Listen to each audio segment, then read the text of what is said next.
Alright, magandang araw po sa ating lahat. And in this particular video, i-discuss ko po yung chapter 4 ng ating libro. And just a very brief reminder lang para sa ating lahat na yung coverage ng ating midterm examinations is chapter 1 to chapter 10, no? And uh, I will be discussing ngayon yung chapter 4 pa naman. So yung midterm examinations natin is scheduled next week. Kaya pa natin yang habulin, no? Yung chapter 4, 5, 6 up to chapter 10. So ano nga ba yung chapter 4? Now, chapter 4 is we'll be discussing about the major types of account, no? The types of major accounts. So, ano yung mga learning objectives natin in this particular video? So, unang-una, i-discuss natin yung 5 major accounts, no, in the accounting. Pangalawa, we will cite examples of each type of account. So, after ma-discuss natin yung 5 major accounts, pangalawa naman, magbibigay tayo ng mga examples of each type of accounts. Pangatlo, we will prepare the chart of accounts. Basically, we will not prepare the chart of accounts, but we will just discuss kung ano yung chart of accounts at saka yung importance no ng chart of accounts for each company. So, moving on, ano nga ba yung account? So, according dito at saka diyan sa mga libro nyo, an account is the basic storage no of information in accounting. But of course, just reading that definition, baka mahihirapan tayo i-understand just by reading that definition. So, let us try to provide some real life examples kung ano nga ba yung account. So, to give you an example kung ano yung account, picture a bank account. So, sino siguro sa inyo diyan mayroong mga bank accounts, no? For example, meron kang bank account sa BPI. So, yung account mo na yan, nagko-contain ng information, financial information kung magkano yung deposit mo. It also contains information kung magkano yung withdraw mo. So, basically, on that specific bank account of yours, it contains an information regarding the in and out of money na pagmamay-ari mo. Okay? Dito naman sa accounting, an account naman, itong account naman is pertaining to a specific information, no, sa isang company. So for example, specific account is cash account, no, in a one company.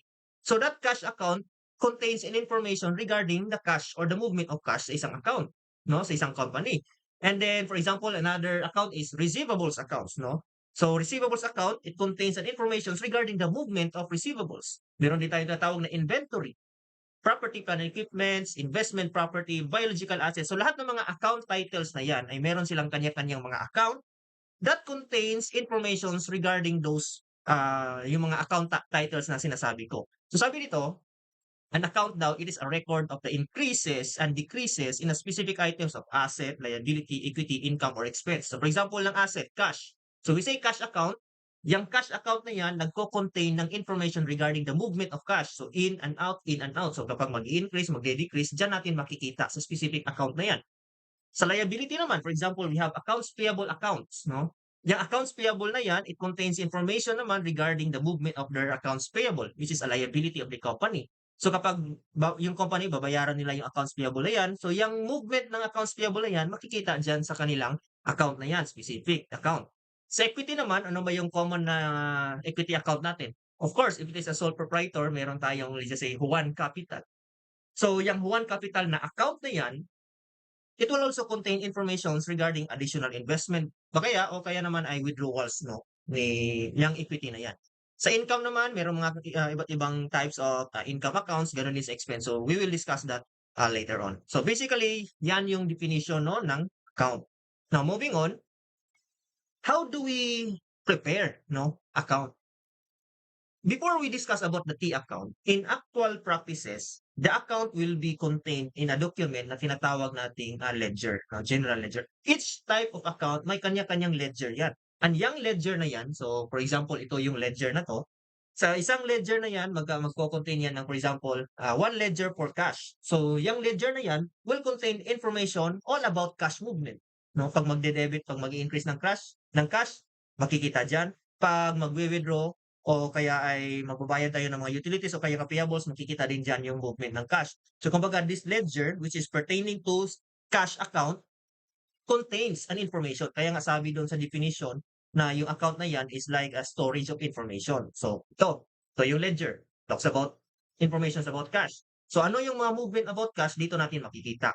So each type of account sa isang company, may kanya-kanyang ledger yan sila. So meron silang cash, ledger for cash, meron din silang ledger for receivables, inventory, so on and so forth. So ganyan. And each of that ledger contains information regarding the movements of those specific accounts. But to make It's simpler para naman sa ating na nag-aaral pa lang sa accounting, meron tayong process na tinatawag na T-account, no? Yang T-account na yan is just a representation of that specific ledger. So, how do we do that? So, T-account, no? Guguhit ka lang ng T-account. For example, so kita nyo naman sa presentation, no? So, instead of using actual ledgers, so tayong mga nag-aaral pa lang sa accounting, gagamit tayo ng T-account. Each T-accounts, okay, each T-accounts can be a ledger for a specific account. So, for example, cash. So, therefore, that's a T-account for cash, no? Or a ledger for cash. So, meron yung companies naman, meron naman silang inventory. So, kapag merong inventory, gagawa din tayo ng separate T-account for inventory. And for receivables, gano'n din, gagawa din tayo ng separate account for receivables. Every account na meron yung company, gagawa natin ng T-accounts. Ano ba itong T-accounts na ito? Ito yung account na nagko-contain ng mga information regarding cash, regarding inventory, regarding receivables. Ano yung makikita natin in these T-accounts? Yung mga movement, no, pertaining to cash. Okay? So, instead of using ledger, so, gagamitin natin, illustration lang for illustration purposes, hindi po ito ledger. Kung gagamitin natin, guguhit na tayo ng T-accounts. So, for T-accounts for cash, okay, tingnan nyo yung presentation. So, on the top portion of the T-account, dyan nyo ilalagay yung account mismo, yung account title, no? Yung title ng account. So, if you are trying to create a T-account for cash, so ilagay mo dyan sa taas ng T, yung cash, no? Kaya siya tinatawag na account title. Now, yung debit at saka credit, yung debit side will be on the left side, no, ng T-account. When you, kapag you are facing the presentation, the left side, then dyan ilalagay yung debit. At saka yung right side naman, dyan ilalagay yung credit. Now, I have discussed thoroughly before regarding normal balances of accounts. So, pag sinabi nating asset, normal balance nila nasa debit. Kapag sinabi nating liability, normal balance naman nila ay nasa credit side. So, kapag yung T accounts na ginawa natin ay T accounts for an asset account, okay, normal balance nila nasa debit. And then therefore, every time na may debit tayo, it increases the balance of that particular asset account. Kapag mag-credit naman tayo, it decreases that balance of that particular asset account. And of course, dahil maraming transactions in 1 year, maraming transactions involving cash or specific account, inventory man yan or receivables. So therefore, that specific ledger or T account for cash will contains informations regarding the movement, the increases and decreases of that account. So for example, on year 1, January 1, nagde-deposit ka para ma-establish mo yung business. Yung dineposit mo na money is 100,000. So yan. So nasa debit side kasi asset nga yan, di ba? And then on January 3, bumili ka ng mga equipment worth, let's just say 50,000. So therefore, naka-credit ka ng cash, 50,000. And then on January 5 naman, nag-deposit ka ulit, no, ng another 30,000. So to compute for the balance of your cash, so nakikita natin dito naka-summarize yung mga movement, no, ng movement ng cash. Ganito makikita natin sa T-account, iba naman yung forma niya kapag nandun naman tayo sa specific ledger, yung ledger book, no? But just this T-accounts just basically to illustrate kung ano yung ginagawa din natin sa ledger. So, on January 5, so ang tanong natin ngayon, on January 5, magkano yung balance ni cash? All you have to do is just to compute for the balance of cash. Dahil normal balance of cash is debit, 100,000 plus 30,000. So, yung total debit niya is 130. Yung total credit naman niya is 50. So, mas malaki dito, 130 minus 50. Yung balance pala niya is 80,000.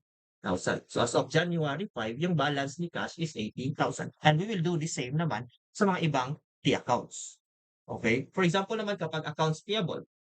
So, accounts payable, let's just say, on January 5, bumili ka ng mga raw materials mo on account, ibig sabihin, inutang mo dun sa supplier mo, worth 50,000. Tapos, on January 10, nagbayad ka. Kaso nga lang, ang binayaran mo lang is only 50% ng 50,000, meaning kalahati lang ng 50,000. So, therefore, magde-debit ka dito ng 25,000, which is kalahati ng accounts payable. So, ngayon, on January 10, magkano na lang yung balance ng accounts payable mo? 50 minus 25, so yung balance mo is only 25,000. So ito na lang yung babayaran mo in the following days. So basically, ganito tayo mag-create ng T-accounts. This is our way of summarizing all those transactions on that specific account title. If you can remember also, yung processes, no, accounting processes is that first, Number one, we have the identifying, di ba? Pangalawa naman,